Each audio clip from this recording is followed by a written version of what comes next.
Ok, normalement, là j'ai bien fait les balances, on vous entend de nickel. pas trop saturer. Faut quoi du coup pour que ça sature? Bah, je parle comme ça, Ok, du globalement. coup je fais pas ça en gros. Ah Ouais, globalement, c'est à peu près ça, ouais. ok, nickel, merci beaucoup. Trop bien. Commencez. Bonjour et bonsoir à tous, et bienvenue dans ce nouvel épisode du super podcast vraiment cool et intéressant, en plus d'être innovant et hausse par de Gauchias. Comme vous avez pu le deviner, aujourd'hui, je suis accompagné de mon hyperactif préféré, mon co-host slash amant slash camarade Ratus. Bonjour. Eh bien bonjour Mandar, comment vas-tu? Eh ben, je vais très bien. Comment tu as vécu ce hors-série, et toi qui étais mis vachement à l'écart et de manière terriblement violente? Pendant que tu réponds, je vais fermer la porte pour le putain d'avion. Très très mal, franchement très très mal.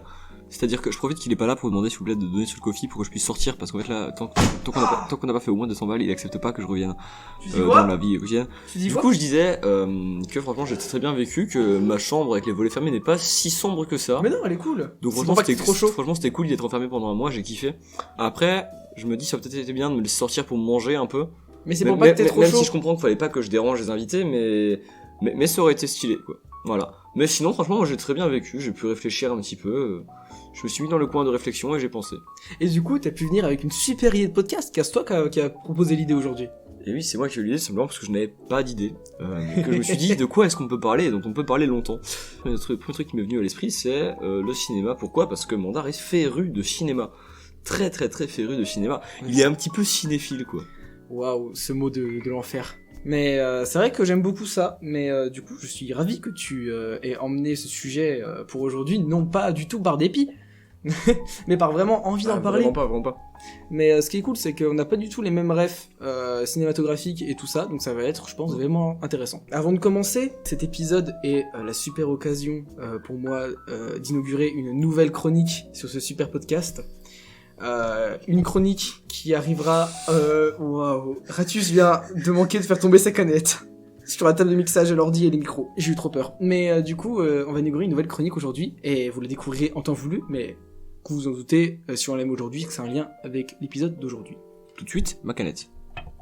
En effet. Et pour commencer aujourd'hui, vous commencez sûrement à bien connaître mon acolyte Ratus. Peut-être pas si vous découvrirez ce podcast avec cet épisode. Auquel cas, honte sur vous.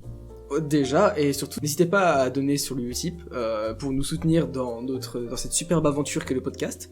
On arrive bientôt à la fin de la saison 1. Il reste 3 épisodes avant la fin, parce qu'on compte pas les hors-séries. Et voilà, je suis sûr que personne ne voulait encore demander dans cet épisode, du coup voilà. Et je propose, Mandar, que pour commencer cet épisode en beauté, tu nous expliques ce que c'est le cinéma, toi qui as fait de longues années d'études dans le cinéma, et qui par conséquent sait tout de cet art. C'est le vrai. 3ème si je ne dis pas de bêtises. Non mais le cinéma, bah déjà si je veux être un peu un connard, je dirais que c'est juste filmer des trucs. Mais bon, c'est un peu plus compliqué que ça, vous vous doutez, si on en fait depuis tard pas longtemps. Mais en gros, moi ce que j'aime bien, c'est l'idée de me dire que c'est comme une photo, mais qui bouge. C'est un peu con comme image. Non mais attends, c'est un peu con comme image, mais tu vois, Là, je te l'accorde. les photographes qui mettent de l'attention dans leurs photos pour faire passer un message ou une vraie idée artistique dans une photo, j'aime bien l'idée de me dire que tu peux le retranscrire mais dans le même média qu'une photo, mais avec un mouvement et une durée temporelle que la photo n'a pas, qui permet de mettre encore plus d'émotions et de messages dedans. Tout de suite, le binaire retranscrit en morse d'une photo pour ceux qui n'ont pas l'image. Ah bah oui. Et du coup, c'est comme ça que je décrirais le cinéma, si jamais vous devez donner une définition un peu large, mais c'est quoi une définition large finalement pour un art? J'ai déjà dit, mais je pense bien. Mais sinon, toi, comment tu définirais le cinéma pour toi qui Je suis un peu néophyte finalement. Non, mais je pense qu'on n'a pas le même rapport au cinéma tous les deux. En fait, moi, le cinéma, je vois vraiment 2 types de cinéma parce que je suis quelqu'un qui a des goûts en cinéma un peu chelous. Pour moi, il y a vraiment le cinéma, entre guillemets, avec tout ce que je considère comme étant des bons films, entre très très très gros guillemets, avec des pincettes énormes, avec des pinces à barbecue carrément. En gros, il y a le cinéma réfléchi, réfléchi ou non, hein, mais qui est là pour te faire ressentir des choses. Et t'as le cinéma qui est là, beaucoup plus du coup dans la définition que t'as donnée au début de t'as une caméra, tu filmes des trucs. Ouais, de divertissement. Et Plutôt. j'aime vraiment beaucoup les deux. Après, voilà, pour moi, le cinéma, c'est juste un autre médium pour faire ressentir des choses aux gens ou pour filmer les conneries qu'on a envie de faire. Je trouve tout aussi génial. Je comprends. Mais c'est vrai que dans le cinéma, je trouve qu'il y a un truc intéressant, c'est que c'est ça, en fait, c'est un média qui permet de retranscrire le réel avec avec un certain réalisme de base en fait, si tu le souhaites, parce que étant donné que c'est un média, enfin c'est un art que quelqu'un peut consommer qui s'approche le plus du réel possible, parce que c'est littéralement dans un cas précis de film simple quoi, de film classique comme on dit dans le milieu, classique, et ben c'est littéralement une vidéo de gens en fait, donc c'est ce qui s'approche le plus du réel que tu peux voir dans la vraie vie quoi. Jean Valjean en l'occurrence. Jean Valjean, tout à fait. Mais disons que c'est vrai, t'as ces deux facettes-là, les films un peu plus genre d'auteur, je fais des guillemets avec mes doigts. Ouais, genre, même si c'est pas des films d'auteur, genre les films qui font sentir des trucs, tu vois. Moi, il y a plein de films qui sont pas des films d'auteur que je trouve vachement cool et qui m'ont fait sentir des trucs. Ouais, genre, je vois une vraie différence, pas entre les films d'auteur et les films pas d'auteur, mais genre entre les films qui ont pour but de te faire ressentir quelque chose, même si c'est pas forcément d'auteur, tu vois, genre, même si c'est genre, je sais pas. C'est horrible ce que je vais dire, hein, mais même un tuche, c'est fait pour faire sentir quelque chose, genre, c'est fait pour faire rire. Et les films qui sont là parce qu'un mec a avec quoi filmer un truc. Oui, c'est vrai. Que j'aime aussi beaucoup. C'est vrai qu'ils sont très cool aussi. Mais c'est vrai que t'as ces deux facettes-là, mais moi, tu vois, j'étais pendant très longtemps, parce que j'ai fait du coup un petit peu d'études de cinéma, avant de louper lamentablement une école de cinéma et de me retrouver en histoire de l'art, ce qui est très cool aussi, hein, mais voilà. Du coup, j'étais pendant quelques temps, maintenant je me rends compte, un peu un bandeur de cinéma casse-couille, dans le sens où quand un film n'avait pas de prétention vraiment de réflexion mentale de fou, j'étais un peu dédaigneux. Et je me rends compte maintenant que c'est une erreur, parce que ça sert à rien d'être dédaigneux avec des films qui sont d'apparence pas forcément très mentales, parce que tu peux être... Manteau. Mais est-ce que tu peux être genre agréablement surpris, et même avec un truc qui n'a pas pour vocation de vraiment te faire réfléchir, bah c'est pas pour autant que tu passes pas un bon moment ou que ça te fait pas réfléchir.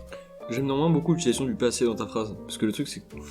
Vas-y, finis ta phrase. Sans vouloir critiquer, hein, même si maintenant t'arrives à faire l'effort de supporter les films de Pégu, tu restes quand même un énorme bandeur de cinéma d'auteur. Ah ouais, mais bien sûr. Genre, ça t'arrive de faire l'effort de regarder un film du peuple. Ah mais ça ne change rien au fait que si le film c'est pas 1h30 de bruit blanc sur des gens qui se roulent par terre dans des bouts de verre, t'aimes pas. C'est vrai que mon film préféré c'est 3 heures de trucs avec quasiment pas de musique et des gens qui se tuent. Tu vois, on a un point commun, mais dans mes films les gens ils se tuent, et dans tes films aussi. Ça y est. Non mais disons que... On en parlera plus tard de ça. Disons que oui, je suis un bandeur de cinéma d'auteur parce que j'aime bien ça, mais maintenant, j'arrive à ne pas être dédaigneux envers des films à vocation plus grand public, tu vois. Pendant très longtemps, je regardais pas de Marvel, enfin, plutôt quand j'étais petit, parce que j'étais petit, mais je regardais pas de Marvel parce que je trouvais ça genre des films pas intéressants. Mais récemment, j'ai regardé des Marvel dans mon coin, et j'ai appris à ne plus être un connard d'élitiste en fait. Disons que le mandard qui va pas avoir de Marvel parce qu'il est là, non mais les Marvel je trouve que en fait c'est un peu trop lourd en fait, le message est vraiment pas véhiculé avec assez de finesse. C'est un fils de pute, c'est bon, le Marvel c'est pas le principe, c'est tout public. Et le dernier qui est sorti, il est vachement bien, je suis allé le voir au cinéma. Tout ça pour dire que être un mandant de cinéma, ça casse les couilles aussi bien à vous qu'à votre entourage, parce que ça vous bloque un champ des possibles en fait en film que je serais pas forcément allé voir. C'est comme Sinners, il y a pas longtemps, ils sortent au cinéma.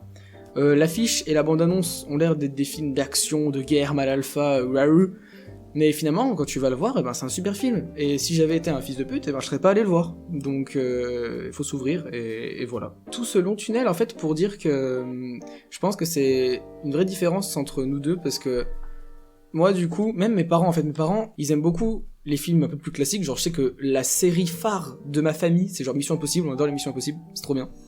Mais ma mère adore, genre, les films d'auteur ou les films un petit peu de réflexion, tu vois. Et du coup, je pense qu'elle m'a passé ça, et du coup, je suis arrivé dans le domaine du cinéma avec pour vocation de genre faire des films d'auteur ou des films qui vont réfléchir de fou.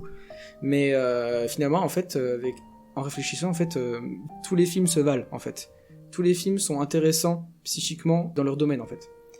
Et je trouve intéressant parce que je pense que t'as pas la même vision que moi. Je pense que c'est la principale différence entre nous deux. Ouais, je pense aussi. En fait, le truc c'est que je suis vraiment au cinéma ce qu'un Doberman est à la cuisine. C'est-à-dire que je bouffe à peu près tout du moment que ça me fait marrer. Alors, ce qui veut pas dire que je vais aller voir un Tuche ou un Bodins, hein, mais j'ai vraiment des goûts de chure en termes de cinéma, dans le sens où même si je sais apprécier un bon film entre guillemets, j'adore les films très mauvais, mais genre très mauvais. C'est vrai. Typiquement, j'ai passé un super moment devant Gobelin, qui est sorti en 2021 ou 2022, je sais plus exactement, Oh mon dieu. qui est un film terrible avec cinq personnages, tous aussi creux les uns que les autres. En fait, le film en est tellement mauvais que ça en devient ridicule. Surtout que celui-là a été fait premier degré, c'est pas volontairement un film de série Oui, B. celui-là, oui. Mais j'adore les films de série B. C'est pas un film qui a volontairement été fait de manière très mauvaise, et moi je trouve ça génialissime. Parce que c'est drôle, c'est nul. Regardez, c'est un peu comme un enfant qui sait pas trop faire du vélo. Tu le vois galérer au loin et tomber comme une bouse, et t'as envie de rire. Mais tu peux pas parce que c'est pas socialement accepté. Alors que Gobelin, comme ça a été mis en ligne gratuitement, bah tu peux. Non, les Gobelins, c'est chaud. Hein. Tu sais, on a regardé des films nuls ensemble, mais celui-là...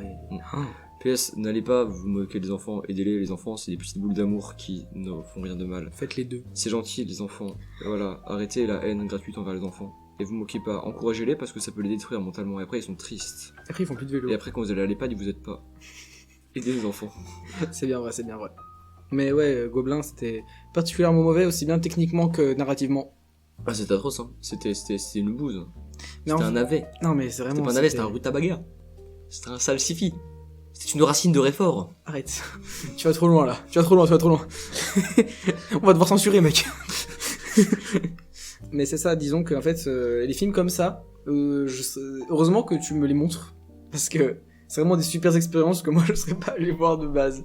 Genre le film Gobelin, est-ce qu'on spoil la fin ? Du coup, si vous voulez vous éviter de vous faire spoiler la fin, eh ben, allez à ce timecode. 12 minutes 38. Voilà, donc du coup, je te laisse expliquer cette super fin. En fait, dans le film, on suit une famille, donc une mère, un beau-père, un fils et un beau-fils, qui emménagent dans une maison où est-ce qu'il y a du coup un gobelin qui habite pas loin. Et en fait, l'une des scènes finales, c'est le gobelin qui a déjà bouffé le beau-fils. Et le père ? Non, justement pas encore. Ah oui, c'est vrai. Mange le père, père abusif, donc du coup, enfin mange le beau-père, du coup le beau-père abusif. Et donc du coup, la mère et le fils semblent soulagés qu'il égraille le beau-père. Cut, écran noir. Avec écrit 9 mois plus tard en typo un peu genre je dirais genre machine à écrire, Ouais, je vois, ouais. avec 9 mois plus tard vraiment en gros en blanc dessus, À l'aide. et ça cut sur la mère, on voit que le haut de son corps, très important, Mais le haut de son qui- corps, genre plan poitrine, genre Ouais. au-dessus de la poitrine. qui remplit une gamelle de croquettes et une gamelle de viande, qui a donné la gamelle de croquettes au chat. Faut savoir que dans Gobelin, le gobelin se fait remarquer notamment parce qu'il chie partout, ça passe sur un plan des jambes, où est-ce qu'on la voit qui marche dans la pelouse entre les merdes de gobelins partout, avec du coup la gamelle de viande. On repasse sur un plan poitrine, elle amène la gamelle de viande, on voit le gobelin qui sort de derrière une cagette et qui vient manger la viande, et elle repart, grand sourire en se frottant le ventre, car elle est enceinte du gobelin. C'est ce niveau-là de fin de film. Ce film est atroce, on vous mettra, je sais pas si c'est illégal ou pas, on vous mettra le lien pour le regarder dans la description. Allez. Je pense qu'on n'a pas le droit de faire ça. Déjà qu'on a des poursuites quand on met les musiques, donc c'est bon. Allez, Faut nickel, en- comme ça sera poursuivi. On vous met un lien pour le regarder dans la description. N'y allez pas. On le fait parce qu'on est sympa. Non. On le fait parce qu'on est sympa envers les gens du film, parce que vraiment, vous, ça vaut pas le coup que vous gâchiez 1h30 de votre vie à faire ça. Ouais. Le film est mauvais, il y a qu'une seule musique dans tout le film. Elle est nulle, elle est vraiment mauvaise. Elle est très mauvaise la musique. C'est nul à chier. Il y a pas un seul personnage qui est bien écrit. Tous les personnages sont des clichés ambulants. Je pense que même moi, à 12 ans, qui écrivais des petites histoires dans mon carnet, j'aurais pu faire mieux. Le gobelin est mal réalisé, la CGI est immonde, la vision nocturne est laide. Faut se dire, en fait, Rien n'est bien dans ce film. Je pense que c'est vrai. au montage, tu fous la réverb de plus en plus. Oui. Sur ma longue Oui. Mais c'est ça, en plus, par exemple, le petit détail qu'il a dit, là, la vision nocturne, en fait, des fois, pour faire monter la tension, ils font un plan où, en fait, la vision du gobelin est induite. Genre, il est dans les buissons, il bouge un peu, et ils ont mis un filtre. Ce filtre, c'est un peu un filtre caméra thermique. Mais c'est pas caméra thermique, c'est juste spectre de couleur changé, quoi. Et du coup, pour mes études, j'ai fait quelques films, et j'utilisais un logiciel précis, qui s'appelait DaVinci. Et ils ont une banque d'effets gratuits. Et le premier effet, devinez, c'est quoi ? C'est l'effet caméra thermique. Et c'est le même. Ce film est atroce. C'est Ce ça. film est atroce et j'ai quand même passé un bon moment en le regardant, quoi. Bah, parce que oui, c'est vrai. Tout second tunnel pour dire que j'ai vraiment un palette Doberman en termes de film. Parce que même dans un film comme ça, j'arrive à passer un bon moment, en fait. En fait, genre, quand j'ai envie de regarder un bon film, je regarde un bon film. Mais la plupart du temps, quand je regarde des films, c'est vraiment genre pour regarder un truc, pour regarder de la merde. Parce qu'en fait, ça me fait rire de voir des gens incompétents faire des trucs. je vois. C'est horrible dit comme ça. Non, mais c'est... Ah, non, si, la phrase. Je pense que ce sera mon épitaphe. Ça me fait rire de voir des gens incompétents faire des trucs. Oh, je vais me faire tatouer sur le cou. C'est tellement drôle. Je vais faire un collier de barbe avec ça, avec la phrase. Mais dis-toi qu'il y a plein de films qui jouent sur ça. Hein. Ça s'appelle les séries Z. Les séries Z, c'est les séries volontairement très très très mauvais. Série B. Non, série B, c'est juste les films avec pas beaucoup de budget, qui se prennent au sérieux. Alors en fait, pas vraiment, je me suis trompé. Disons que en fait, une série B, c'est un film avec pas beaucoup de budget. Et une série Z, en fait, c'est pire. En fait, ce que je disais, où globalement les séries Z se prêtent pas au sérieux, c'est un peu induit. C'est généralement, les gens qui font des séries Z, ils savent que c'est pas sérieux. Et les films, vraiment, s'il faut un mot pour désigner des films qui se prennent pas au sérieux et qui ont pas de budget, c'est des nanars. C'est ça, en fait. Mais bon, ça c'est vraiment, si tu veux, chipoter pour pas grand-chose. Donc c'était pas exactement ça, mais voilà, pour un peu plus de précision. Mais oui, mais disons que c'est vraiment des trucs... Ce film, il était... En plus, ils ont monté sur Da Vinci qui est connu pour l'étalonnage. L'étalonnage, en fait, pour ceux qui voient pas trop, c'est quand tu règles les couleurs dans un film pour que ça rende bien, tu vois. Ouais. Par exemple, dans... Les couleurs.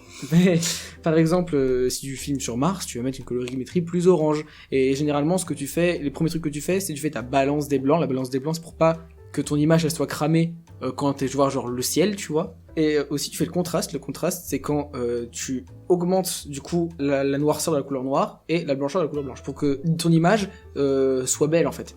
Et ils n'ont fait aucun des deux. La colorimétrie est nulle, le contraste est inexistant, le noir le plus possible c'est un gris et le blanc il est cramé. Tout genre le ciel, il y a une scène où on voit le haut de la maison et le ciel. Le haut de la maison et le ciel se confondent. Parce qu'ils sont tous les deux blancs, et c'est moche, c'est dégueulasse, et c'est ça pendant tout le film. C'est pas beau. Putain, c'est... C'est pas beau. Ouais. C'est pas beau. D'ailleurs, en fait, il y a qu'à voir l'affiche du film qu'on met pas dans le podcast parce que remettre un code morse ce serait chiant. Ouais. Mais il y a qu'à voir l'affiche du film, que je vous invite à la chercher, qui est une main mal réalisée, encore une fois. Hein. Après... Je pense que j'aurais pu faire mieux, peut-être pas en primaire, mais je pense que fin collège, quand je commençais à gratouiller un peu, j'aurais pu faire mieux en termes de dessin de main, avec la famille derrière. Ouais. Et quelle est laide cette pochette, mais quelle est laide. Après, faut savoir que il m'a montré l'affiche du film avant que je vois le film, et il m'a dit « Eh viens, on regarde ça dans le bus ». Je me rappelle quand tu m'as dit. Et moi, j'étais là, bah, c'est un film de 90. L'affiche est mauvaise, mais ça peut être bien. Non. Il date de 2021. Et c'est vraiment mauvais. J'ai des potes qui sont en études d'animation 3D pour le cinéma, ils font mieux. Et je rigole même pas en disant ça. Moi j'ai des potes qui ont fait des courts-métrages pour les études, ils ont fait mieux. Et c'est pas peu dire. Mais du coup, voilà, Ratus aime bien les films comme ça, et moi ça me fait plaisir parce que du coup il montre plein de films que je n'aurais pas vu forcément, et c'est des super moments. Et moi je lui montre mes films de bande de cinéma qui durent 3 heures sans musique, et il aime bien. Enfin, je crois. C'est vrai. Mais en vrai, j'aime beaucoup. C'est ma deuxième catégorie de films préférés. C'est pas les films de vendeurs, mais genre les films artistiques, on va dire. Genre les films où c'est pas juste un film pour raconter une histoire, même si j'adore les films pour raconter des histoires. Hein. Mais typiquement, je m'amuse beaucoup plus de voir un film de Rob Zombie, un truc comme ça. Ouais. Parce qu'en fait, il y a des trucs qui sont essayés, et moi j'aime bien la DA. Voilà. Après, j'aime bien la DA. Il y a aussi des films très très basiques, on va dire, dont j'aime bien la DA, hein, mais... Oui, bien sûr. En fait, j'aime bien ce qui est très bien et ce qui est très mauvais. L'entre-deux, généralement, ça me saoule. Ouais, je comprends. Moi, il y a un truc qui m'emmerde, c'est la montée du fascisme. Déjà. Mais aussi, c'est quand les gens disent « ce film, c'est un classique ». Tu l'as pas vu, ta vie est foutue, mec. Ça, il y a vraiment rien qui m'énerve plus que ça. Certes, il y a des films que tout le monde a vus, des films qui ont été importants pour le cinéma, mais il n'y a pas de film classique, en fait. Tu vois ? Parce que classique, ça insinue quoi ? Classique, ça insinue que ça, c'est les bons films, et que le reste, c'est des films qui se sont inspirés de ces bons films. C'est des moches films. Mais que eux en ça, que eux en soi, bah c'est pas des classiques en fait, parce que ils sont venus souvent trop tard ou tout ça. Genre les gens adorent vraiment la nouvelle vague par exemple, genre Godard tout ça pour ceux qui voient. Et genre moi j'aime pas, my bad hein, mais j'aime pas. Bon certes il y a des exceptions bien sûr, mais globalement la nouvelle vague c'est pas ma vie quoi. Et beaucoup de gens sont là ouais mais c'est des classiques. Je dû les voir pour mes études et je me suis fait chier quoi. Tu penses quoi? Bah je pense que je les ai jamais regardés hein. Bon, les seuls classiques que j'ai regardés c'est je sais pas, j'ai maté Orange Mécanique parce que je trouvais l'idée cool. Le film est bien mais pareil, je trouve pas qu'il soit incroyable. Je le trouve bien mais sans plus. Sinon j'ai regardé les classiques de l'horreur mais ça c'est parce que j'aime bien l'horreur. Oui voilà. Non si j'ai regardé tous les Chaplin. Oui, j'aime bien Chaplin. Moi aussi. Il est marrant. Moi c'est rigolo quand il marche vite et il tombe après. Moi j'aime bien. Oui c'est marrant, C'est sous-côté l'humour burlesque quand même hein. Ouah, l'angoisse. Mais oui, c'est ça. Mais tu vois, par exemple, mais disons que, en fait, tu vois, genre, tu m'as dit t'as vu Orange Mécanique. Ouais. Mais t'as pas vu Orange Mécanique parce que les gens ont dit putain mec c'est un Kubrick et Kubrick c'est vraiment la quintessence du cinéma et vraiment il faut que tu le regardes parce que c'est vraiment un film qui va bouleverser ta vision en fait de la société actuelle. Alors en l'occurrence si. Ah ouais? Enfin en l'occurrence j'ai vu parce que tout le monde disait qu'il était génial et parce que y a des musiques que j'aime bien quand on parle. Et du coup je me suis dit putain, si même des groupes de obscurs en parlent, c'est que ça doit être cool. Mais avoue que t'avais des attentes de fou à cause de ça.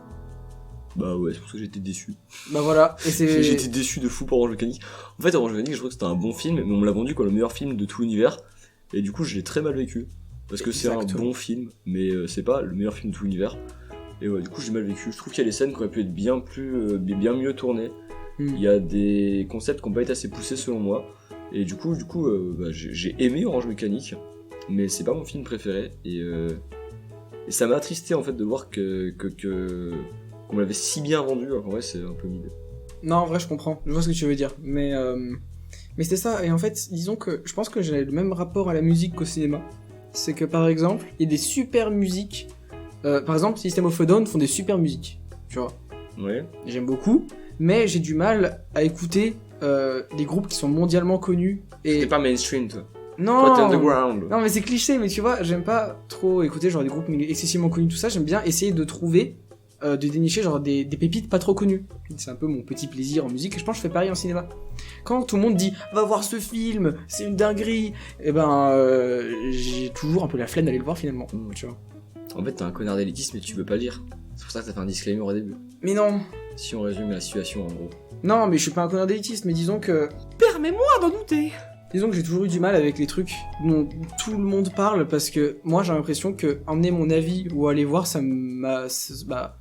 m'avancera à rien parce que tout le monde en parle déjà, tout le monde a déjà fait des meilleures analyses que moi et en fait les films classiques je préfère aller voir des analyses de gens qui voient genre comment ça a été réalisé et comment et après voir le film pour voir quand même le milieu de base mais voilà. Oui puis surtout en fait je pense que le gros problème que toi t'as avec les films un peu mainstream c'est que les gens ne réalisent pas qu'en fait c'est vraiment inspiré du cinéma polonais du XVIe siècle parce que en fait ce qu'il faut comprendre c'est que c'est complètement une pâle copie du dernier film de Bukowski. Mais c'est même pas moi ça. C'est tellement toi. Mais c'est ta pas personne moi. de A à Z. C'est tout ce que tu moi. représentes. Mais non. Je connais pas de sous-genre du cinéma excessivement précis à part l'expressionnisme allemand. C'est tout. Ce que je l'utilise pour le bac. Oh le mensonge. C'est vrai. Le mensonge. C'est vrai. T'as étudié pour le bac? Ouais. Ah merde. Attends merde. Non mais disons que voilà c'est ça que je trouve intéressant. Mais j'ai du mal du coup à regarder des films que tout le monde a vu. Genre par exemple je sais que Pulp Fiction j'ai du mal à le regarder, tu vois, j'avais la flemme. Parce que plein de gens en parlaient autour de moi et plein de gens en parlaient bien mieux que ce que moi j'aurais pu en faire une analyse. C'est pas français. Mais disons que je voyais pas trop d'intérêt à voir les films trop classiques parce que voilà. À part, tu vois, genre par exemple avec mes parents, avec des potes. Genre quand nous on a regardé Sharknado, tu vois, c'est un classique des films nuls. Incroyable. C'était horrible. Incroyable ce film, mais de A à Z, tout est bien. C'était horrible. La scène de la tronçonneuse, man. C'était horrible. La tronçonneuse. Mais disons que, en fait, j'ai bien aimé parce que j'étais avec des amis. C'est comme quand j'ai vu Interstellar. À un moment, j'ai vu Interstellar avec des potes, c'était très fun. J'ai regardé l'émission Impossible avec mes parents. Enfin, voilà, les films un peu les classiques, j'aime bien le voir avec des gens. Mais de moi-même, de mon propre chef, j'irai pas voir des films classiques. Je préfère aller voir les petits films un peu indés de merde. Et quitte à ce que ce soit mauvais et que je me fasse chier, mais je préfère. Je comprends. Si tu devais choisir un film qui t'a marqué, peut-être pas ton préféré, parce que trouver ton film préféré, c'est casse-couille. C'est bon, je l'ai. Rapide. J'ai mon film préféré et j'ai un film qui m'a marqué aussi. Trop bien. J'ai les deux. Mais incroyable. Tu pourras nous dire tout ça juste après ma super chronique et la musique de moitié d'épisode. C'est chronique, je te dis. Et oui. Mais donc du coup, désormais c'est le moment de la chronique des anecdotes historiques inutiles de Mandar. Et aujourd'hui, je vais vous parler de la guillotine. Vous connaissez tous la guillotine, j'imagine. Le quartier à Lyon. Non, guillotière. Ah, tu t'es trompé. La guillotine qui a permis, durant la Révolution française, à faire tomber un max d'autorité, tu vois. C'est le 89 ? Ah oui. Ok. Mais voilà, et déjà, petit fun fact, la guillotine n'a pas été faite par Guillotin. Tout le monde dit, ouais, c'est le mec Guillotin qui fait la guillotine, mais pas du tout. Guillotin, c'est celui qui l'a présenté au Congrès pour du coup qu'elle soit acceptée. Celui qui a vraiment fait la guillotine, c'est un chirurgien qui s'appelle Antoine Louis. Voilà, il a un nom le plus français possible. Mais disons que le truc. Vous pouvez pas laisser des prénoms pour les autres ? Ça, il a tout volé. Il a tout pris pour lui. Disons que le fun fact qui est vraiment intéressant, c'est que à la base, la guillotine avait une lame pas biseautée comme on connaît maintenant, on disait en biais.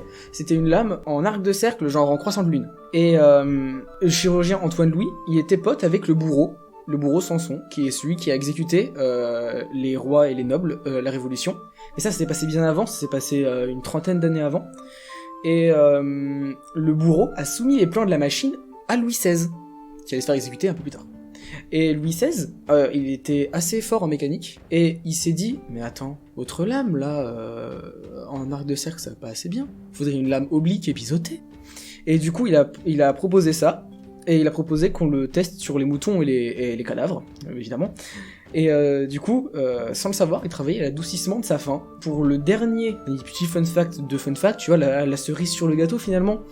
Eh bien, au moment où il a été exécuté, Louis XVI, t'as certaines représentations qui montrent la lame encore en arc de cercle, en croissant de lune. Donc, potentiellement, eh bien, la lame en arc de cercle aurait peut-être été utilisée encore jusqu'à 1800. Donc potentiellement, il aurait été exécuté encore avec la lame moins efficace. Du coup, voilà, Louis XVI a été exécuté avec une invention qui l'a aidé à peaufiner, et dont il a finalement même pas réussi à profiter, quoi, finalement.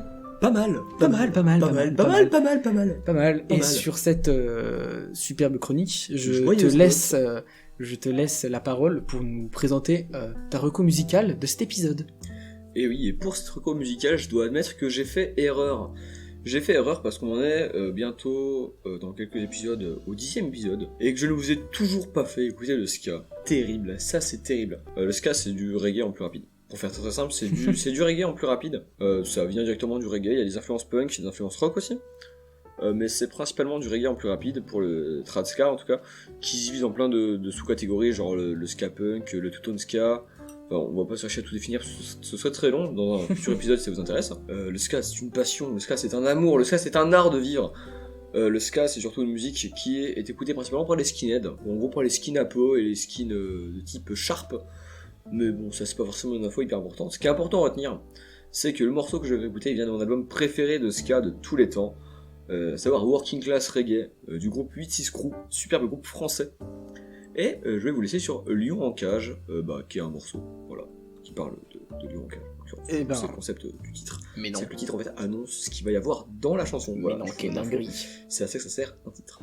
Dinguerie. Eh ben, on vous laisse avec Lion en cage de l'album Working Class Reggae de 8-6 Crew, et on se retrouve juste après.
Et vous êtes de retour après cette superbe recommandation musicale. N'hésitez pas à nous dire ce que vous en avez pensé en commentaire. C'est les olives. Et du coup, on va doucement pouvoir reprendre cet épisode où Ratus va nous parler de ces films qui l'ont On marqué. va nous interrompre, Mandar. On a un flash info qui vient d'arriver avec du coup les infos les plus fraîches de cette semaine. Et les plus importantes à ne pas louper. Vous avez raison. On nous annonce que très récemment, les échecs ont été interdits en Afghanistan. Je cite, car trop proches des jeux d'argent, donc considérés péchés pour le gouvernement là-bas. Ils interdisent tous les jeux. C'est triste. C'est très déprimant, Mandar. Aïe, aïe, aïe. Je veux dire journaliste mystérieux, pardon. Oui. Sur une note plus rapide, un automobiliste a récemment été contrôlé par la gendarmerie nationale sur l'A43. Il roulait, en effet, à 257 km/h au lieu des 130 autorisés. Son excuse, il avait passé un mauvais week-end à Saint-Étienne. Mon dieu, c'est terrible. Et pour finir ce flash info, on nous annonce l'arrivée du nouveau pape qui a été élu après un conclave excessivement rapide. Ce nouveau pape a choisi le nom de Léon XIV et son vrai nom c'est Robert Francis Prévost.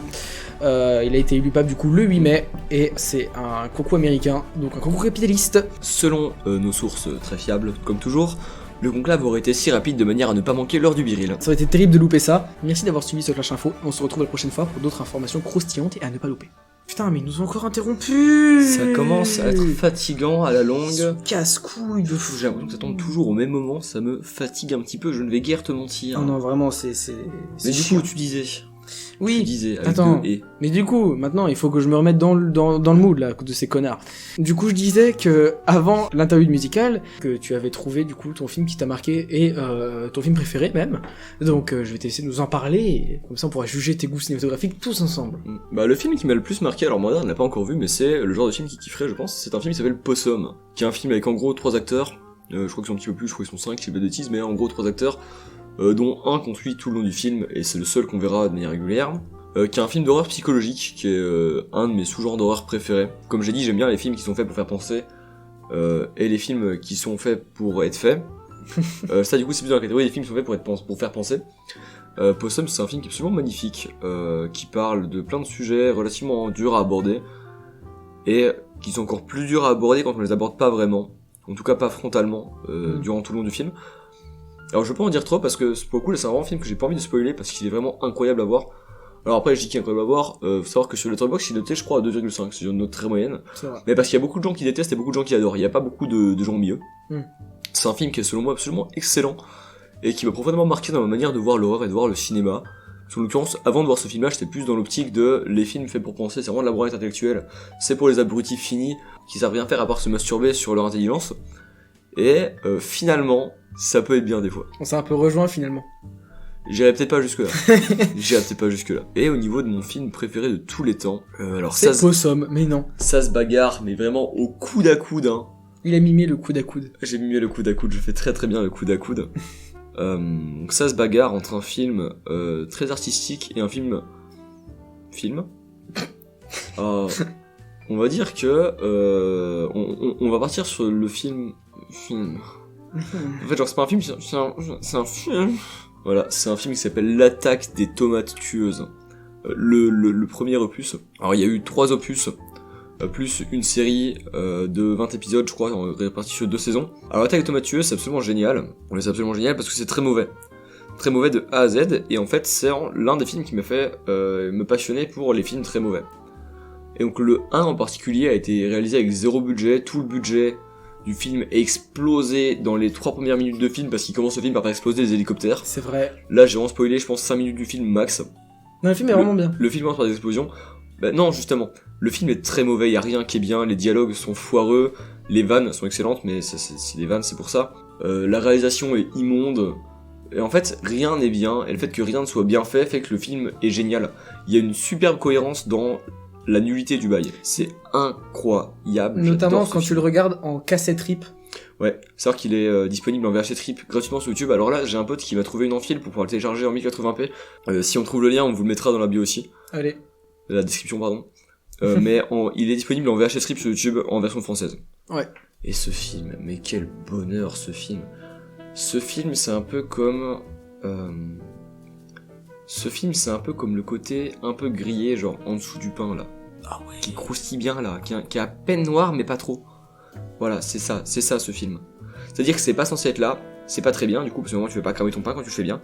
mais qu'est-ce que c'est bon, purée, mais qu'est-ce que c'est bon.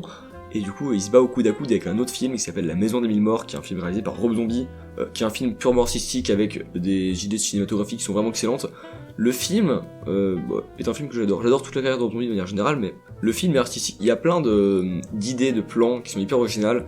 Il y a plein de jeux avec les couleurs, les filtres, les transitions qui sont absolument incroyables. Alors que Mandar aime plus ou moins parce qu'il y a 3 transitions PowerPoint dans le film et du coup ça l'a énervé, ça l'a tout tilté, il était tout triste. Ouais. Voilà, mais le film est bien. Le film n'en est pas moins magnifique, toutes les idées sont excellentes. C'est un superbe film. On va dire qu'en fait c'est mon film préféré. Si on me demande mon film préféré dans une conversation sérieuse, je vais citer La Maison des Mille Morts. Si on me demande mon film préféré de toute mon âme, de tout mon cœur, je répondrai à La Tactomateuse, premier opus. Ok. Tu m'as montré ces 2 films-là. Je t'ai montré ces 2 films-là, je t'ai forcé à les regarder. C'est vrai. Le premier, Maison des Mille Morts, que j'ai vu en premier. Ouais. Tu m'as forcé à le regarder. Je me rappelle, c'était après une soirée qu'on avait avec des potes. On vous avait perdu toute la nuit. On avait dû vous chercher pendant toute la nuit. Une superbe soirée. Mais du coup, le lendemain, en étant fatigué, c'est ce film qu'on a vu. Et en vrai, c'était vachement bien. Voilà. Malgré certaines idées de mise en scène, parce que moi, tu vois, les films d'horreur, j'ai un peu de mal quand c'est juste de l'horreur pour de l'horreur. Et dans celui-là, c'est pas de l'horreur pour de l'horreur, mais il y a vraiment des moments où c'est juste gratos. Mais c'est bien, parce que c'est du développement de personnage. Parce que c'était le mec, j'ai oublié le nom du mec. Otis Oui, Otis. le sale con. Otis, il faudrait qu'on parle du fait qu'Otis est un dilf, mais vous n'êtes pas prêts pour cette conversation. Vous n'y êtes pas prêts. Enfin bref, du coup, Otis, c'est un connard dans le film, et il montre que c'est un connard. C'est une sombre merde. Il montre que c'est un connard, et du coup, ces scènes-là, j'étais là, c'est un peu gratuit ça.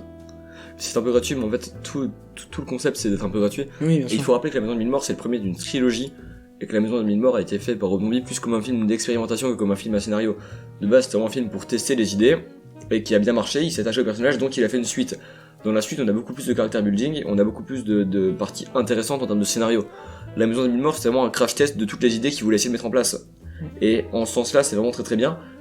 Et il y a quelques choix de scénario qui sont un petit peu foireux dans La Maison de Mille Morts, et qui ont été super bien rattrapés dans les 2 opus d'après, où est-ce qu'on nous explique tout, et où en fait, chaque décision foireuse, chaque côté toxique des personnages, en fait, n'est pas romantisé. Et ça, c'est très très fort. Ils ont rien romantisé du tout des côtés toxiques des personnages, ils en ont juste fait des personnages toxiques parce que les personnages sont horribles. C'est tout. Bien sûr. Non mais en vrai c'est vrai, il y a des bonnes idées de réalisation, c'est vrai, sauf les 3 transitions qui vraiment t'arrachent les yeux. Mais c'est des trucs que tu remarques même pas en fait quand t'es vraiment dans le film. Juste moi je remarque parce que je suis un fils de pute, mais c'est le genre de trucs que tu fais pas gaffe en J'aurais fait. pas dit mieux. Mais le film était bien réalisé malgré l'impression d'un budget assez réduit malgré Ah, tout. budget assez réduit, oui, c'est son premier film. Et pour moi qui aime pas tant les films d'horreur, ça m'a agréablement impressionné. Et ben, je suis très content qu'il t'ait plu. Et la Tactomateuse Maintenant, par contre c'était... Maintenant, essaye de me dire du bien de Tactomateuse, vas-y. Tactomateuse, Pour prouver que t'es pas un vendeur il y a cinéma. des blagues racistes qui m'ont vraiment sorti de la truc. Et par contre, juste la scène de fin est très très drôle. Oui, alors, on peut revenir sur le raciste. Je pars du principe que c'est un très vieux film. Mon militantisme ne s'arrête pas là pour autant. C'est pas parce que j'ai aimé un film avec 3 blagues racistes que je suis en accord avec ces blagues. C'est pas forcément les vannes qui m'ont le plus fait rire. Voilà. Mais c'est un film qui date d'il y a longtemps. Je sais que les pressions et les mœurs ont changé depuis, elle est pas ouf, Et mais... pour le mieux. Ouais, ça a changé pour le mieux. Ils sont très très bien rattrapés sur les 2 films d'après et sur la série. Je considère que c'est une erreur de parcours. Ok. Et que c'est une blague sur un film d'1h30, ça me convient. Sachant qu'il y a des films avec 1000 fois plus de blagues vraiment très problématiques De les qui deux sont, scènes de adulées par l'époque. qui sont adulées par tout le monde, surtout dans cette époque-là. Le fait qu'ils aient réussi à faire un film, surtout un film comique, avec une seule blague raciste dedans, je trouve ça déjà suffisamment beau. Non, ça va, t'as raison. Et toi du coup, Mandar, quels sont les films qui t'ont marqué ou quel est ton film préféré finalement? Je tends la perche là parce que je sais que t'en as envie. Je pense que cette question se prête bien du coup à ma nouvelle chronique, qui sera là du coup dans les prochains épisodes aussi.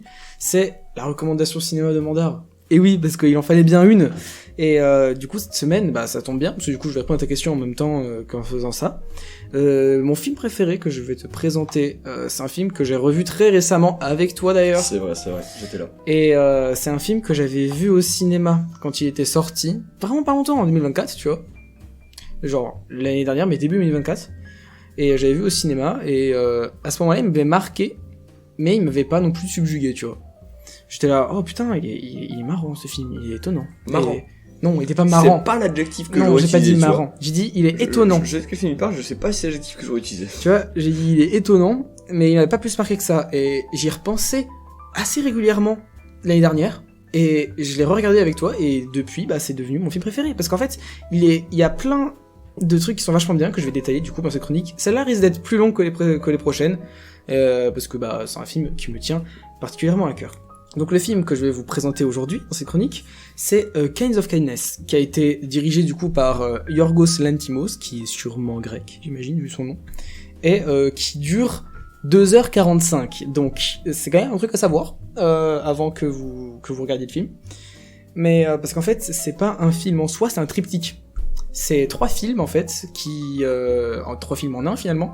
Chaque film du coup a un titre, et c'est les mêmes acteurs qui jouent dedans des rôles en fait. Du coup, c'est marrant de voir le même visage et de voir à quel point les acteurs sont versatiles. Il y a un cast qui est absolument incroyable. Genre, en personnage féminin principal, t'as Emma Stone. En personnage de vieux dans les films, t'as William Dafoe, que j'aime vraiment beaucoup. T'as aussi Margaret Qualley, ou Kaylee Qualley, je sais pas comment on dit, mais qui est vraiment trop forte. T'en as plein d'autres aussi que je connais beaucoup moins, mais et du coup, il y a un cast qui est vraiment très très bien. Le film est très intéressant, et surtout, il est catégorisé comme comédie dramatique. Alors comédie, comptez pas dessus. Je vous le dis tout de suite, il y a 2-3 moments qui sont un peu gaulerie, mais voilà.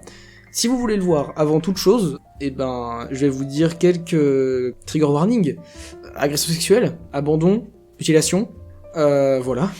Non mais, je vous jure, le film il est bien. Et en fait, du coup, le film s'appelle Kinds of Kindness, donc type de gentillesse.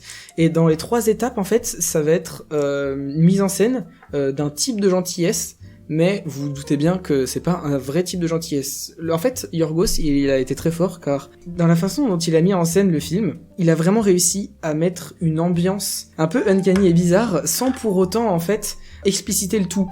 Ce que je trouve très fort dans ce film, c'est que t'as pas de scène d'exposition. En fait, la scène d'exposition dans un film, c'est ce qui te permet de comprendre le contexte et après de t'intégrer à l'histoire.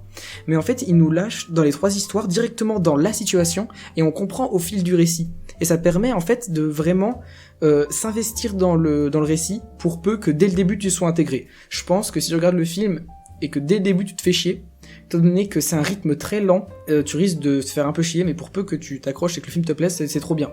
Je vais parler de la musique, car la musique, c'est quelque chose dans ce film qui m'a marqué, et je dis ça sans rire, parce que vu que le film a beaucoup marché sur moi, c'est un film qui fonctionne très bien sur moi, voilà. La musique, je pense que quand je l'ai vue en début 2024, elle m'est revenue plusieurs fois, en pensée ou en rêve, durant toute l'année.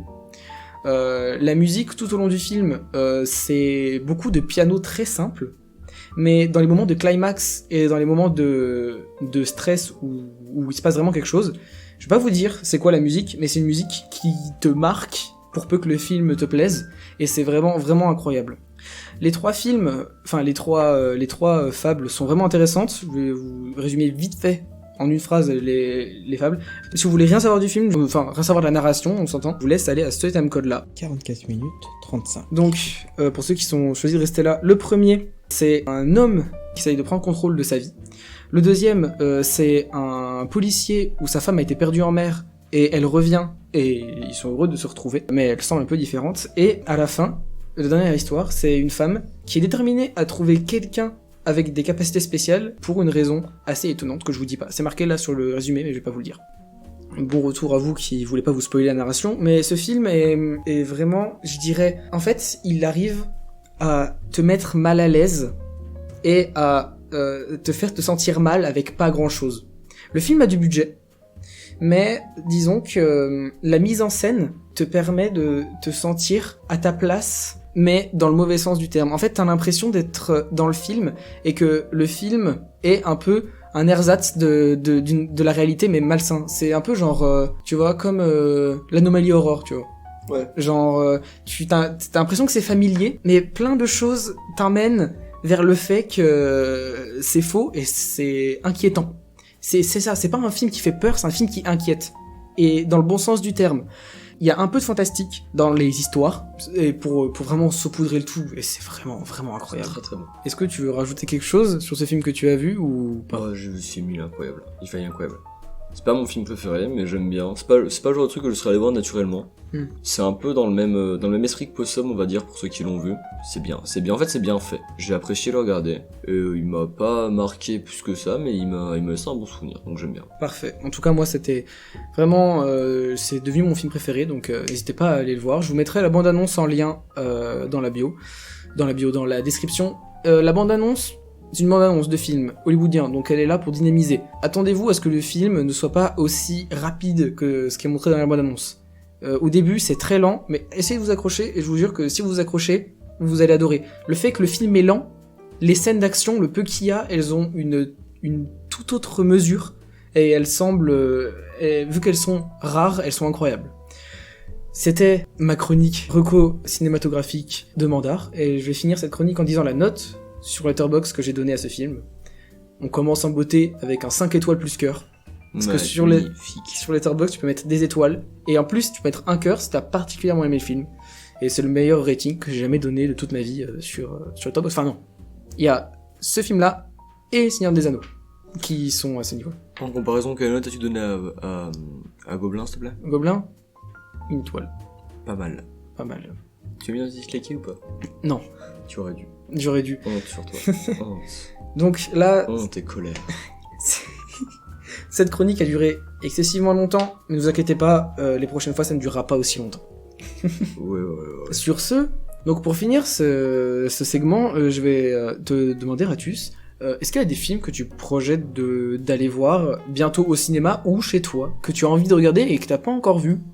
Alors, au cinéma, écoute, non, pas spécialement.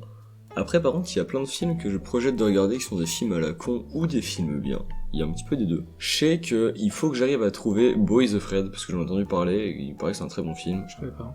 Bah, c'est horreur psychologique. C'est horreur psychologique un peu... qui d'après les reviews que j'ai vues, a l'air plutôt marquant. Et j'ai pas réussi à le trouver, je crois qu'il est sur Netflix, mais j'ai pas Netflix, du coup j'ai pas trouvé. Et il a l'air vraiment bien. Et après tout le reste c'est de la merde. Tout le reste ça va être des films. Bah, en ce moment je suis vraiment hypé parce que j'ai vu la bande-annonce, j'ai revu la bande-annonce il y a pas longtemps. Et parce qu'il était dans ma watchlist depuis un petit moment, j'ai envie de regarder Evil Bong 420, donc le Bang maléfique 420, qui est la suite du coup de Evil Bong 1, 2 et 3. Alors j'ai déjà vu le 1 et le 2, le 3 jamais. Et je savais pas qu'il y en avait autant, faut savoir qu'il y a 8 Evil Bong, le dernier est sorti en 2022. Donc il y a Evil Bong 1, Evil Bong 2, Evil Bong 3, Evil Bong 420, Evil Bong 555, Evil Bong 666, Evil Bong 767 et Evil Bong 888 Infinity Eye. Sachant que c'est des films pareils avec leur lot de blagues pas ouf, mais qui de par la non-qualité des effets spéciaux, la non-qualité du scénario, sont absolument géniaux. Je pense notamment à une review que j'ai vue sur Letterboxd qui disait que ces films c'était comme un porno mais où les acteurs oubliaient de baiser au niveau du scénario, genre ça c'est le même niveau de qualité de scénario qu'un porno, parce qu'ils ont oublié de baiser à la fin. Ça vend du rêve. Sinon j'ai envie de regarder en ce moment beaucoup aussi Killing Sofa. Ah ouais, moi aussi. Killing Sofa que j'ai vraiment envie de voir. Après je remettrais bien aussi Cocaine Bear, parce que Cocaine Bear c'est un très mauvais film. C'est un très mauvais film. Tu peux nous teaser Cocaine Bear en vif? Cocaine Bear, il y a de la coke qui tombe d'un hélicoptère ou d'un avion, je sais plus, et il y a un ours qui sniffe, et après il tue des gens parce qu'il est sous cocaïne. Voilà, c'est ce niveau-là de film. Hein. C'est gaulerie. Et voilà, c'est à peu près tout ce que je prévois de regarder. En fait, j'ai une longue watchlist, mais je m'en rappelle pas, et en fait, genre, elle est enregistrée quelque part dans mes notes. Et des fois, genre, je retombe sur de la promo pour un film que j'avais envie de voir, et du coup, ça me redonne envie de le voir. Typiquement, ça m'a fait ça récemment, pour un film que j'avais déjà vu en plus. Ça m'a forcé entre guillemets à re-regarder Zombievers. Ah ouais. Et du coup j'ai regardé parce qu'il est trop bien. Voilà, Zombievers, pour ceux qui voient pas, c'est l'attaque des castors zombies en français. Exactement, c'est l'attaque des castors zombies. Il est sur YouTube. Voilà. On vous mettra le lien. Non.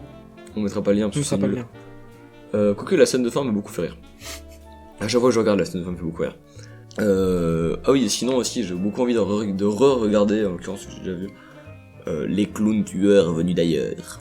Aussi appelé Killer Clowns from Outer Space. Le scénar, pour faire rapide, c'est des clowns tueurs venus d'ailleurs. Du coup, en gros, c'est des ados qui viennent et ils trouvent des clowns tueurs venus d'ailleurs, qui mettent les gens dans la barbe à paille et qui après les mangent. C'est ça le... Est-ce que j'ai vraiment besoin de faire plus de scénarios ? Voilà, parce qu'il faut savoir que mon genre préféré d'horreur, enfin mon genre préféré de film, tout de manière tout simple, c'est l'horreur. Dans tout ce que je regarde de manière générale, donc que ce soit l'horreur psychologique, avec des films comme Possum ou Beau is Afraid que j'ai pas encore pu voir, ou l'horreur de con, mais l'horreur d'abruti fini. Voilà, ça j'aime beaucoup ça. Ça j'aime beaucoup ça. Et toi, qu'y a-t-il dans ta watchlist, camarade?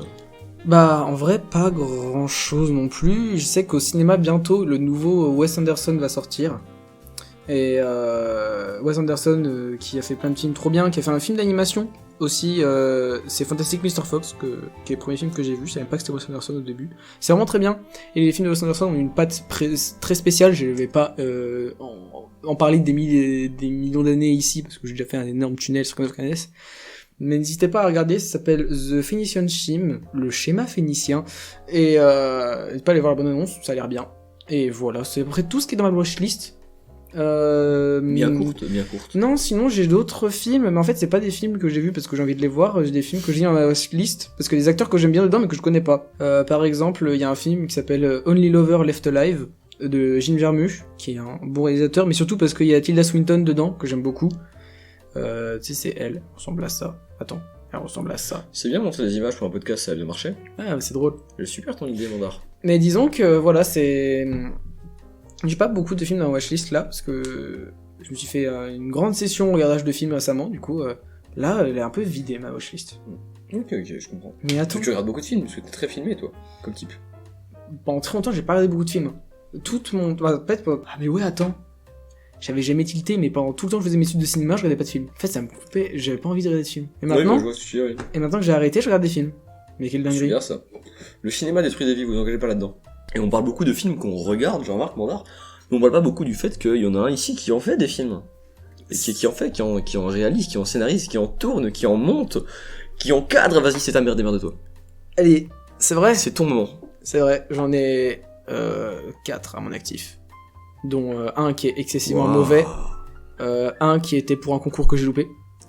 Mais qui était bon. Oui, qui était Je bon. suis dedans, il est bon.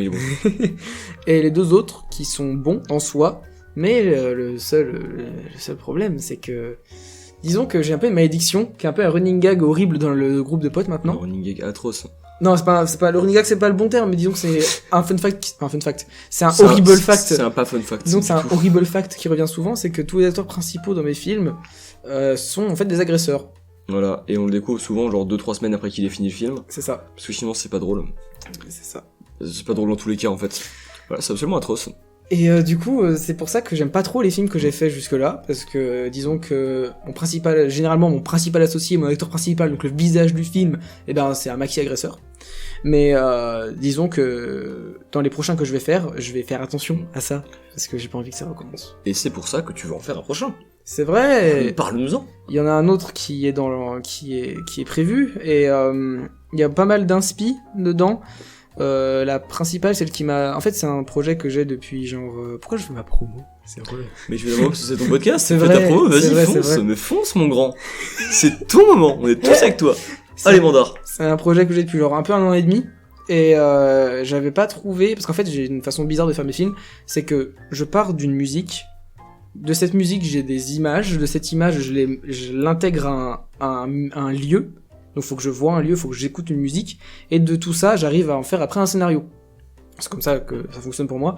Et j'avais eu cette idée, mais je trouvais pas de musique qui était adaptée et qui retranscrivait bien ce que je voulais faire. Et récemment, après une discussion déjà avec ma maman, et après avoir revu Kind of Kindness, j'ai décidé d'utiliser les musiques de ce film pour mettre en image les images... Enfin, non, pour mettre en scène les images que j'avais dans ma tête depuis 1 an et demi.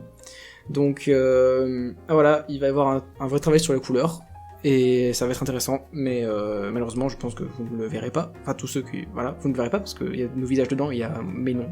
Mon nom et les noms de tout le monde Il dedans. y a tes noms. Il y a mes noms. Et il y a ces multiples identités qui sont dedans. Il y a mes noms. Mais voilà, je pense qu'on vous en parlera peut-être au fur et à mesure de la réalisation. On va peut-être même faire un épisode. Ouais, on peut faire un Podcast, épisode pourquoi où on pas, en parler. sur le fait de réaliser des films. Ça peut être cool, je pense. Pourquoi pas? Tout En c'est vrai. un truc que tu sais faire relativement bien, je trouve. Je sais pas, c'est pas moi de le dire. Bah moi je trouve que tu fais ça plutôt bien. Merci.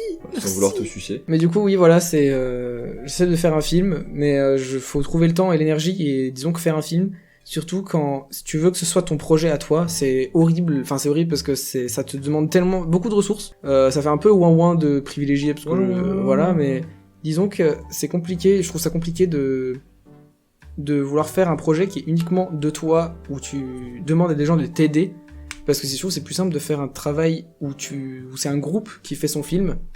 Parce que disons que c'est plus simple à mettre en œuvre, parce que tu dois gérer pas mal de trucs, c'est assez usant à la longue, mais c'est quelque chose que j'adore faire, c'est pour ça que j'y retourne, tel le masochiste que je suis. Voilà. Magnifique. Magnifique. Et oui, merci d'avoir permis de faire cet instant Magnifique, promo. ma chérie, avec plaisir. Et je pense maintenant qu'il est temps pour une super tier list. En effet, il est l'heure de la tier list à la con et toujours plus accordée de Ratus.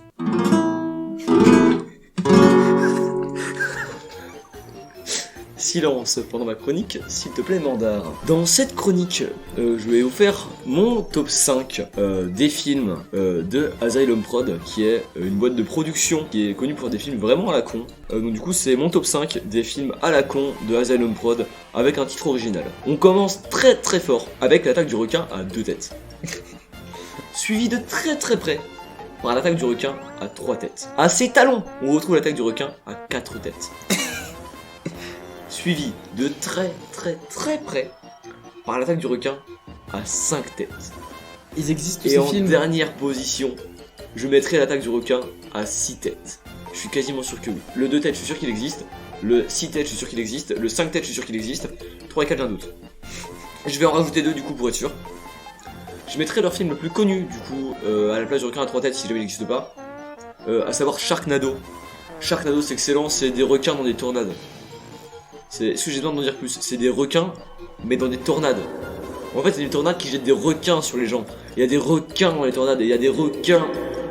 Et sinon, un qu'on a regardé hier avec Mandar, qui est absolument excellent, c'est Mega Shark versus Crocosaurus. C'est un requin de 30 mètres de long qui se bat contre un crocodile de 30 mètres de long.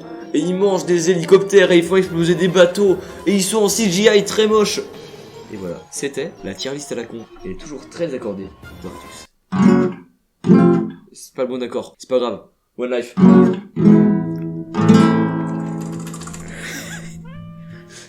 Merci, c'était absolument incroyable. Du coup, on arrive doucement à la fin de cet épisode. C'est vrai. Et On y arrive même plutôt vite.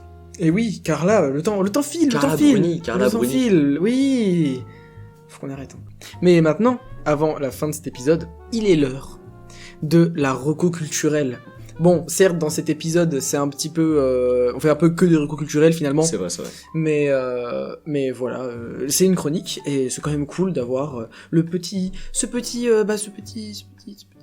rituel, finalement. Ce petit. Donc, Ratus, que nous proposes-tu? Quelque chose de culturellement intéressant pour nos éditeurs, cet épisode. Eh ben écoute, en recommandation culturelle pour aujourd'hui, je vais recommander un album, l'album Hérétique de Krav Boka, qui est leur dernier album en date, qui est absolument excellent de A à Z. Donc Krav Boka, je vous l'ai déjà présenté, il me semble, dans un précédent épisode. Mm-hmm. C'est ce groupe de punk français, d'ailleurs franco-marocain grec, punk rock plutôt énervé, avec des grosses inspirations rap et techno, excellent. Et avec un son, j'ai pas envie de dire, si je peux pas envie de dire sérieux, mais je vais dire sérieux, pour du punk qui sont dans des thèmes très sombres, des thèmes abordés qui sont très très sérieux, très concrets. Et là où ils sont très très forts, c'est qu'ils le font très très bien, avec une ambiance relativement froide dans la plupart de leurs morceaux. Ils sont très très très bons, et c'est l'un des albums de punk que j'écoute le plus souvent, dans le sens où ça s'écoute qu'on soit calme, qu'on soit énervé, qu'on soit content. Ça s'écoute très très bien, ça s'écoute posé dans son salon, comme ça s'écoute dans un casque dans le métro, comme ça s'écoute en concert. C'est incroyable, n'hésitez pas à aller l'écouter, il est très très bon. En plus ça, l'artwork est plutôt cool, je trouve. Trop bien. Bah ouais. Dinguerie. C'est ma reco. Donc du coup, en reco musicale pour cet épisode, reco musicale. Reco culturel, tu feras la reco musicale après, mon art. C'est vrai, c'est vrai. Je trouve bien fatigué. Mais du coup, en reco culturel pour cette semaine, je vais vous proposer un film, parce que on reste dans la même vibe, dans le thème de l'épisode finalement. Un film que j'ai vu assez récemment, donc il est vachement bien, il est de 2007, et il est du coup catégorisé en thriller et crime. Trigger warning, Crime. agression, crime et violence. parce que ça parle de la mafia russe.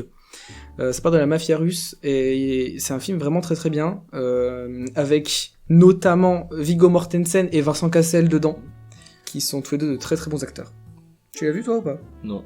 T'as pas donné le nom, frère. C'est vrai, car il s'appelle Eastern Promises, donc les promesses de l'Est, mais en français, ça s'appelle les promesses de l'ombre. Et C'est moins bien. Ouais, c'est vachement moins bien. C'est un super film et la pochette est absolument incroyable. Ouais, j'aime bien. Et ouais, et il y a notamment une scène de combat, je vous spoile pas, mais il y a une scène de combat qui est absolument incroyable. Et c'est vraiment, un très très bon film. Attention, parce que c'est quand même un petit peu violent de temps en temps, mais voilà, je vous aurais prévenu. Et sur cette reco culturelle, je vais conclure l'épisode avec ma reco musicale. Oh. Et oui, en espérant que cet épisode vous a plu, n'hésitez pas à lâcher un commentaire si vous aimez bien, à Lâche donner... un like, pouce bleu. Ouais. Allez, c'est bon, ça m'a clean. Ouais, moi aussi. À donner sur le Utip si vous vous sentez généreux. Tu me dis si j'en fais trop, hein. Ok? T'en fais trop. Ok. Mais voilà, en espérant que l'épisode vous a plu. Donnez sur l'outil pour qu'il en fasse moins. Ouais, donnez sur le Utip pour que j'en fasse moins. En espérant que l'épisode vous a plu, et on se quitte avec une musique d'un groupe que j'ai découvert il y a pas longtemps, qui est russe, qui est pas trop connu car leur moyenne d'écoute c'est environ 1000 écoutes par mois, c'est pas grand chose par rapport au reste que j'écoute globalement. C'est un mix du rock avec un saxophone et des arrangements de jazz. Après le jazz faut le trouver, mais disons que le saxophone avec le rock ça rend bien. Je vais vous en proposer une qui est assez cool, qui commence avec une boîte à musique. Ne vous inquiétez pas, ça devient un peu moins boîte à musiquesque. Ça devient un peu moins boîte à musiquesque une fois l'intro passée. Donc, merci d'avoir été avec moi, mon cher acolyte. Avec grand plaisir, camarade. Et oui, on se retrouve dans 2 semaines, mardi à midi, et on se quitte avec Plastic Doll de Shira. Au revoir et gros bisous. Gros bisous à vous sur le bout du nez. Exactement. Au revoir.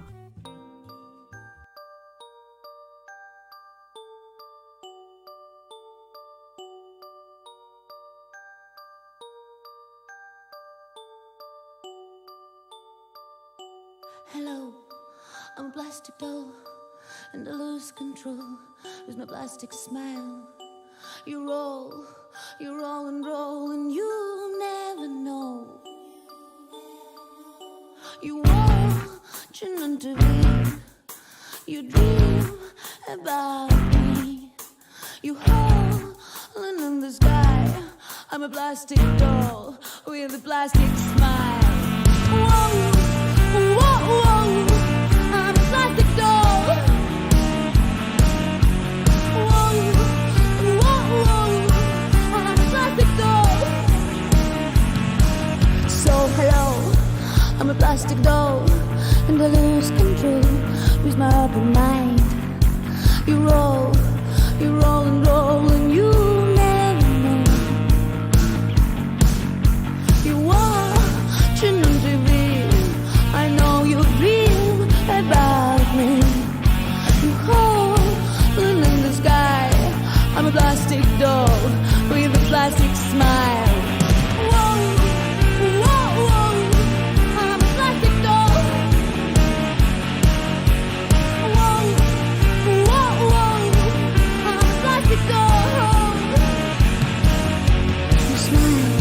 You smile so sick, you have a roof, I gotta go.